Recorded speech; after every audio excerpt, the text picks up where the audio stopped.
Hello guys, welcome back to my channel with another video. आज हम लोग बात करेंगे हमारे फंडामेंटल्स राइट्स के बारे में। तो चलिए फिर अपना वीडियो स्टार्ट करते हैं। हमारा जो सबसे पहला मौलिक अधिकार है वो है समानता का अधिकार। समानता का अधिकार से अभिप्राय है कि सभी को किसी भी कार्य में समान अधिकार प्राप्त हो। तो हमारा जो सबसे पहला पॉइंट है वो है विधि के समक्ष समानता, यानी इसका जो अभिप्राय यह है कि कानून के समक्ष जो सभी को समानता अधिकार प्राप्त हो। ये हो गया हमारा पहला पॉइंट हो गया। हम सेकेंड पॉइंट की ओर बढ़ते हैं। धर्म, मूलवंश, जाति, लिंग या जन्म स्थान के आधार पर विभेद का प्रतिषेध। इससे अभिप्राय यह है कि कोई भी व्यक्ति अपने मन चाहे के अनुसार किसी भी धर्म को अपना सकता है, इसमें कोई बाधा नहीं डाल सकता। हमारा जो लास्ट पॉइंट है अस्पृश्यता का अंत।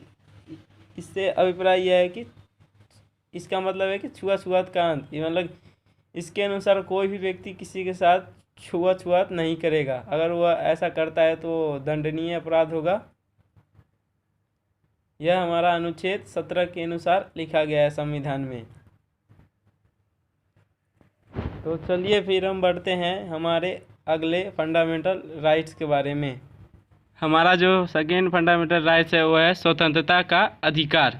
इससे अभिप्राय है कि व्यक्ति को किसी भी क्षेत्र में बोलने की स्वतंत्रता की अधिकार प्राप्त हो, उसे बोलने के अधिकार प्राप्त हो, संघ बनाने के अधिकार प्राप्त हो इत्यादि, उसे सभी चीज़ करने का अधिकार प्राप्त हो।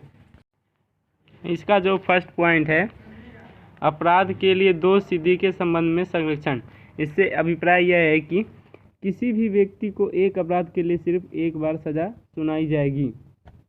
अपराध करने के समय जो कानून है उसी के तहत सज़ा मिलेगी, न कि पहले और बाद में बनाने वाले कानून के तहत।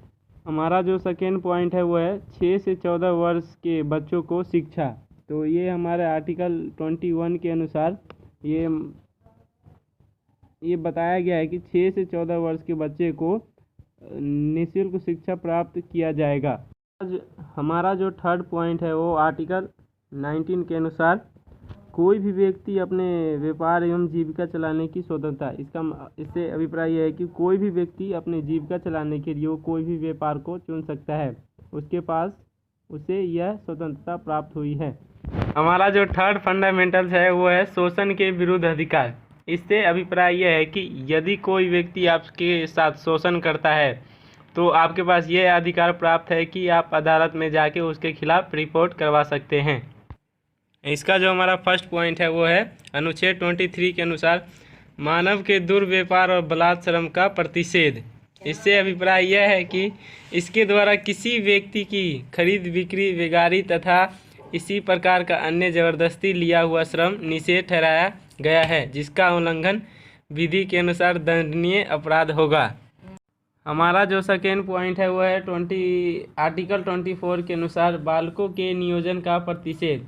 इससे अभिप्राय यह है कि 14 वर्ष से कम आयु वाले किसी बच्चे को कारखाने, खानों या अन्य किसी जोखिम भरे काम पर नियुक्ति नहीं किया जा सकता। तो चलिए फिर हम बढ़ते हैं हमारे चौथे फंडामेंटल राइट्स के बारे में। वो है धार्मिक स्वतंत्रता का अधिकार। हमारे चौथे फंडामेंटल राइट्स के अनुसार कोई भी व्यक्ति किसी भी धर्म को अपना सकता है, चाहे या उसका प्रचार प्रसार कर सकता है, इसके लिए उसे कोई नहीं रोकेगा। हमारा फिफ्थ फंडामेंटल राइट्स है वो है संस्कृति एवं शिक्षा संबंधी अधिकार। इसका जो फर्स्ट पॉइंट है वो है आर्टिकल 29 के अनुसार अल्पसंख्यक वर्गों के हितों का संरक्षण।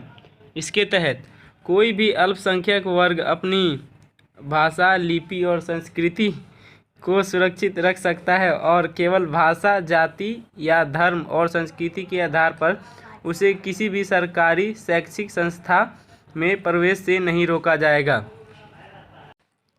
हमारा जो सेकेंड पॉइंट है वो है आर्टिकल 30 के अनुसार शिक्षा संस्थाओं की स्थापना और प्रशासन करने का अल्पसंख्यक वर्गों का अधिकार।